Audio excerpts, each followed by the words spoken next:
ರಾಜಧಾನಿ ಬೆಂಗಳೂರಿನ ರಸ್ತೆಗಳು ಗುಂಡಿಮಯವಾಗಿರುವುದು ಎಲ್ಲರಿಗೂ ಕೂಡ ಗೊತ್ತಿರುವಂತಹ ವಿಚಾರವೇ. ಜನಸಾಮಾನ್ಯರಿಂದ ಹಿಡಿದು ಉದ್ಯಮಿಗಳವರೆಗೂ ಕೂಡ ವಿಚಾರಕ್ಕೆ ಸಂಬಂಧಪಟ್ಟಂತೆ ಪ್ರಶ್ನೆ ಮಾಡ್ತಾನೇ ಇದ್ದಾರೆ. ಈ ಬೆನ್ನಲ್ಲೇ ಎಸ್ಟಿ ಮಾಲ್ ಮುಂಭಾಗದ ಮುಖ್ಯ ರಸ್ತೆಗೆ ಡಾಂಬರೀಕರಣ ಮಾಡಿದಾರಂತೆ. ಹೆಬ್ಬಾಳದಿಂದ ಕೊಡಗೇಹಳ್ಳಿಗೆ ಸಂಪರ್ಕ ಕಲ್ಪಿಸುವಂತಹ ರಸ್ತೆ ಇದು. ಮಳೆಯ ಮಧ್ಯೆ ಬಿಸಿ ಡಾಂಬರನ್ನು ಹಾಕಿ ಜಿಬಿಎ ಅಧಿಕಾರಿಗಳಿಂದ ಕಾಮಗಾರಿ. ಬೇಗ ರಸ್ತೆ ಕಿತ್ತು ಹೋಗುವ ಸಾಧ್ಯತೆ ಇದ್ರೂ ಕೂಡ ಡಾಂಬರೀಕರಣ ಆಗಿದೆ.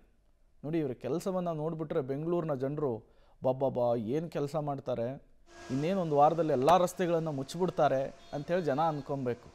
ಇವೆಲ್ಲವೂ ಕೂಡ ತೋರಿಕೆ. ಆಮೇಲೆ ಇವರು ಎಷ್ಟು ದಕ್ಷತೆಯಿಂದ ಕೆಲಸ ಅಂತೇಳಿ, ಮಳೆ ಬಂದರೆ ಹಾಳಾಗುತ್ತೆ ಅಂತ ಗೊತ್ತಿದ್ದು ಕೂಡ ಯಾವ ರೀತಿ ಡಾಂಬರೀಕರಣ ಮಾಡ್ತಿದ್ದಾರೆ ನೋಡಿ. ಅಲ್ಲಿ ಬೆಂಗಳೂರಿನ ರಸ್ತೆಗಳ ವಿಚಾರಕ್ಕೆ ಸಂಬಂಧಪಟ್ಟಂತೆ ಸರ್ಕಾರ ಮತ್ತು ಜಿಬಿಎನ್ನ ಜನ ದಿನನಿತ್ಯ ತರಾಟೆಗೆ ತೆಗೆದುಕೊಳ್ಳುವಂಥ ಕೆಲಸವನ್ನು ಮಾಡ್ತಾ ಇದ್ದಾರೆ. ಇಷ್ಟಾದರೂ ಕೂಡ ಜಿಬಿಎ ಅಧಿಕಾರಿಗಳು ತಾವು ಮಾಡುವಂಥ ಕೆಲಸವನ್ನು ಎಷ್ಟು ಅಚ್ಚುಕಟ್ಟಾಗಿ ಮಾಡ್ತಾರೆ ಅನ್ನೋದಕ್ಕೆ ಇವತ್ತು ನಾವೊಂದು ಬೆಸ್ಟ್ ಎಕ್ಸಾಂಪಲನ್ನು ನಿಮಗೆ ತೋರಿಸ್ತಾ ಇದ್ದೇವೆ. ಗಮನಿಸ್ತಾ ಇದ್ದೀರಿ, ಮಧ್ಯರಾತ್ರಿ ಆಗಿದೆ, ಬೆಂಗಳೂರಲ್ಲಿ ಒಂದು ಕಡೆ ಮಳೆ ಸುರಿತಾ ಇದೆ, ರಸ್ತೆಯಲ್ಲಿ ನೀರು ಹರಿತಾ ಇದೆ. ಇದರ ಮಧ್ಯೆ ಡಾಂಬರೀಕರಣ ಮಾಡುವಂಥ ಕೆಲಸವನ್ನು ಮಾಡ್ತಾ ಇದ್ದಾರೆ. ಇವ್ರಿಗೆ ಯಾರು ಐಡಿಯಾಗಳನ್ನು ಕೊಡ್ತಾರೋ ಅಥವಾ ಯಾವ ಇಂಜಿನಿಯರ್ಗಳು ಈ ರೀತಿಯಾದಂಥ ಟೆಕ್ನಾಲಜಿಗಳನ್ನು ಬಳಕೆ ಮಾಡಿ ಅಂತ ಹೇಳ್ತಾರೋ ಗೊತ್ತಿಲ್ಲ. ಅದರ ರಿಸಲ್ಟ್ಗಳು ಮಾತ್ರ ಜನ ಅನುಭವಿಸ್ತಾರೆ. ಮಳೆಯ ನಡುವೆ ಈಗ ಆಗ್ತಾ ಇರುವಂತಹ ಡಾಂಬರ್ನ ಪರಿಸ್ಥಿತಿಯನ್ನು ನೋಡ್ತಾ ಇದ್ರಿ. ರಸ್ತೆಯಲ್ಲಿ ನೀರು ಹರಿತಾ ಇದೆ.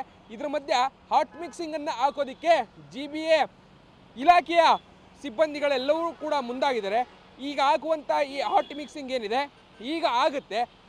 ಸ್ವಲ್ಪ ಹೊತ್ತು ಆದ ಬಳಿಕ, ಅಂದರೆ ಮಳೆ ಎಲ್ಲವೂ ನಿಂತ ಬಳಿಕ ಕೈಗೆ ಉದುರಾಗಿ ನೀಟಾಗಿ ಸಿಗುತ್ತೆ.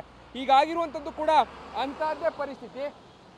ಮಳೆ ಬರ್ತಾ ಇರುವಂತಹ ಮಧ್ಯೆಗೆ ಹಾಕಿದ್ರು, ಅವೆಲ್ಲವೂ ಕೂಡ ನೀಟಾಗಿ ಹೋಗ್ತಾ ಇದೆ. ಮತ್ತು ಅದನ್ನು ಕೆರೆದಾಕುವಂಥ ಕೆಲಸವನ್ನು ಅವರೇ ಮಾಡ್ತಾ ಇದ್ದಾರೆ. ಅಂದರೆ ಎಷ್ಟರ ಮಟ್ಟಿಗೆ ಇವರ ಕೆಲಸ ಕಾರ್ಯಗಳು ಇದೆ ಅನ್ನೋದಕ್ಕೆ, ಯಾರಿಗೋ ಒತ್ತಡಕ್ಕೆ, ಯಾರೋ ಹೇಳುವಂತಹ ಮಾತುಗಳಿಗೆ ಅಥವಾ ಬೇಗ ಕೆಲಸವನ್ನು ಮಾಡಿ ಮುಗಿಸ್ಬೇಕು ಅನ್ನುವಂತಹ ಒತ್ತಡದ ಹಿನ್ನೆಲೆಯಲ್ಲಿ ಅಧಿಕಾರಿಗಳು ಈ ರೀತಿಯಾಗಿ ಮಾಡ್ತಾ ಇದ್ದಾರೆ ಅಂತ. ಯಾವ ಪುರುಷಾರ್ಥಕ್ಕೆ ಇದನ್ನು ಮಾಡಿ ಸಾಧನೆಗಳನ್ನು ಮಾಡ್ತಾರೋ ಗೊತ್ತಿಲ್ಲ.